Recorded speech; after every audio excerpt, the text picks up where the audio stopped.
Gênesis 44. Depois, José disse a seu intendente: Enche de mantimento as sacas desses homens, quanto puderem levar, e põe o dinheiro de cada um na boca de sua saca. Minha taça, a de prata, tu a porás na boca da saca do mais novo, junto com o dinheiro de seu mantimento. E assim ele fez. Quando amanheceu, foram despedidos os homens com seus jumentos.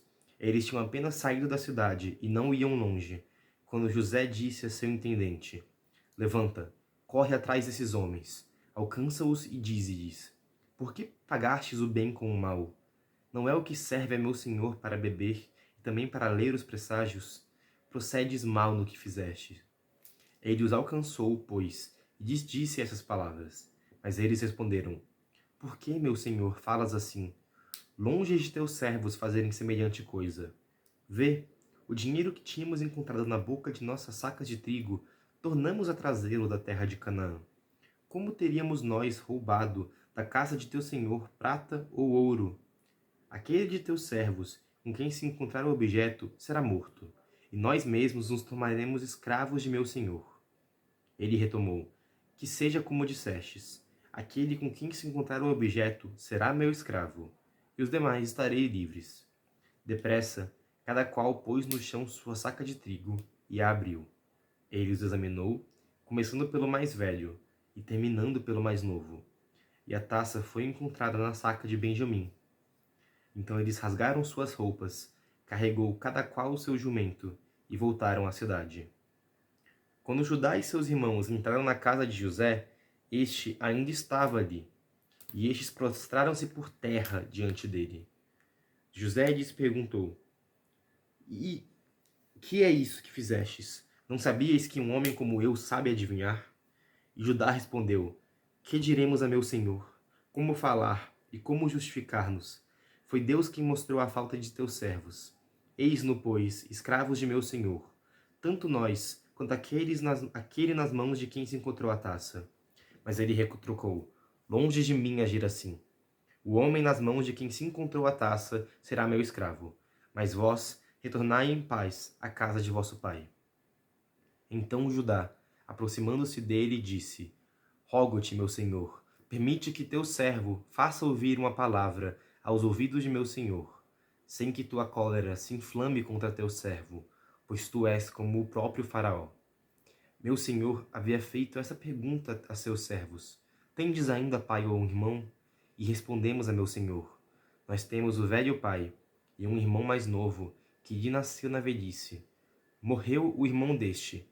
Ele ficou sendo o único filho de sua mãe, e nosso pai o ama. Então disseste a teus servos: Trazei-mo, para que ponha meus olhos sobre ele.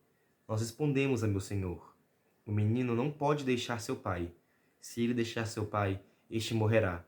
Mas insististe junto a teus servos: Se vosso irmão mais novo não descer convosco, não sereis mais admitidos em minha presença. Quando, pois, retornamos à casa de teu servo, meu pai, nós lhe relatamos as palavras de meu senhor. E quando nosso pai disse: Voltai para comprar um pouco de víveres para nós, respondemos: Não podemos descer. Não desceremos, a não ser que venha conosco nosso irmão mais novo, porque não será possível sermos admitidos à presença daquele homem sem que nosso irmão mais novo esteja conosco. Então teu servo, meu pai, nos disse: Vós bem sabeis que minha mulher só me deu 2 filhos. Um me deixou, e eu disse: Foi despedaçado, e não o vi mais até hoje. Se tirardes ainda este de junto de mim, e lhe suceder alguma desgraça, na aflição faríeis descer minhas cãs ao Sheol. Agora, se eu chego à casa de teu servo, meu pai, sem que esteja comigo o rapaz cuja alma está ligada à alma dele, logo que vir que o rapaz não está conosco, ele morrerá. E teus servos, na aflição, terão feito descer ao Sheol as cãs de teu servo, nosso pai. E teu servo se tornou responsável pelo rapaz junto de meu pai, nestes termos: Se eu não o restituir, serei culpado para com meu pai durante toda a minha vida. Agora, que teu servo fique como escravo de meu senhor, no lugar do rapaz, e que este volte comigo, que este volte com seus irmãos. Como poderia eu retornar à casa de meu pai, sem ter comigo, rapaz. Não quero ver a infelicidade que se abaterá sobre meu pai. Bem, Judá fala bastante, né? Tipo, toda essa metade do capítulo era só uma linguagem direta de Judá contando a história deles, né? Mas assim, o que eu acho interessante é porque fala, né? Quando Judá e seus irmãos entraram na casa de José, tipo, de repente Judá é o irmão mais importante, não é mais Rubem, que é o mais velho, ou José, né? Que enfim, era o irmão mais querido, mas de repente, nos dois últimos capítulos, Judá pega a figura central como filho de Israel. E assim, faz todo sentido, porque o Messias virá da tribo de Judá, né? A gente vai até ver isso no final do Gênesis, na bênção das tribos.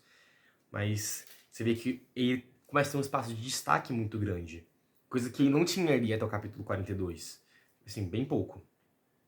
José parecia ser muito mais importante para a história e Rubem parecia ser muito mais imponente frente aos irmãos.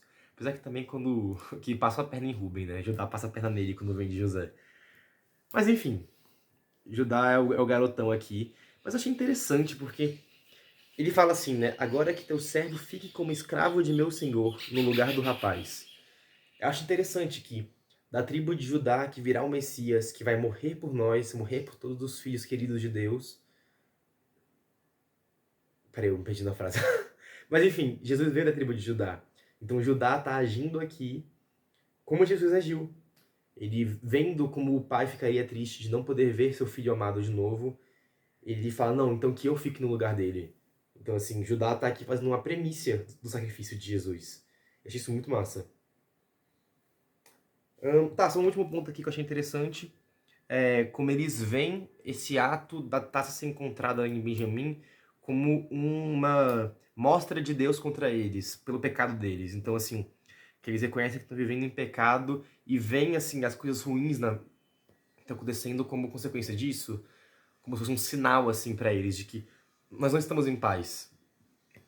Não deixa claro aqui exatamente qual é a questão que tá pesando neles. Talvez seja a morte de José, mas enfim, eles estão com um peso no coração que faz eles verem aquilo que acontece de ruim para eles, sem explicação, como uma consequência do pecado deles.